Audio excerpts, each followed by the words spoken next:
အားလုံးပဲမင်္ဂလာပါဒီနေ့မှာတော့ ChatGPT ကိုတုံးပြီးတော့ဒီလို 3D effect အမိုက်စာတွေကိုဘယ်လိုလုပ်ရမလဲဆိုတာကိုပြောပြပေးအောင်မှာဖြစ်ပါတယ်ကျွန်တော်ပထမဆုံး ChatGPT ကိုဝင်လိုက်မယ်ဝင်ပြီးရင်ကျွန်တော်ဒီအပေါင်းလက္ခဏာလေးမှာ photo နှိပ်လိုက်မယ်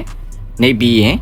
ပထမဆုံးကျွန်တော်ပြောင်းကျင်တဲ့ style texture တစ်ခုကိုထည့်မယ်ထည့်ပြီးရင်ပြောင်းကျင်တဲ့ logo ဖြစ်ဖြစ်ပုံဖြစ်ဖြစ်ထည့်မယ်ထည့်ပြီးရင်ကျွန်တော် add ကိုနှိပ်လိုက်မယ်ဒီမှာတတိထားမှာကျွန်တော်ပြောင်းကျင်တဲ့ texture ကိုအရှိဆုံးမှာထားပြရမယ်နောက်မှာကိုပြောင်းကျင်တဲ့ပုံထားပြရမယ်ကျွန်တော်ကတော့ကျွန်တော် logo လေးကိုပြောင်းမှာဖြစ်လို့ကျွန်တော် logo လေးကိုထည့်ပေးမယ်ထည့်ပြီးရင်ကျွန်တော် server ရေးပေးရမလဲဆိုတော့ဒီစာလေးရေးပေးရမယ် create image applying the texture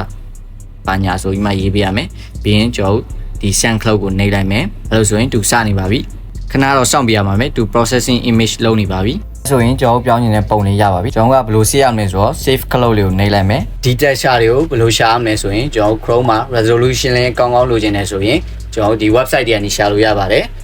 Vertex တို့ Freepik တို့ Pixabay တို့အစရှိတဲ့ဖြင့်အဲ website ဒီမှာရှာလို့ရပါတယ်ကျွန်တော်ဘယ်လိုရှာရမလဲဆိုရင် 3D glass texture 3D ice texture 3D volcano texture အဲ့လိုမျိုးတွေရှာလို့ရပါတယ် ChatGPT က limit ရှိပါတယ်ဒီ 3D effect လုပ်တဲ့ဟာဆိုရင်ကျွန်တော်တစ်ရက်ကိုတစ်ပုံလောက်ပဲလုပ်လို့ရပါမယ်ပြီးတော့ကျွန်တော်နောက်ထပ် daily life မှာ ChatGPT ကဘယ်လိုအသုံးဝင်လဲဘယ်လိုရှာရမလဲဆိုတော့ထပ်တင်ဆက်ပေးအောင်ပါမို့ကျွန်တော် YouTube and TikTok ကိုလည်း subscribe and follow လေးလုပ်တော့ပေးပါအောင်ဗျာဒီ keyword ကိုလည်းကျွန်တော် comment အောက်မှာရေးထားပေးပါမယ်အားလုံးကျေးဇူးတင်ပါတယ်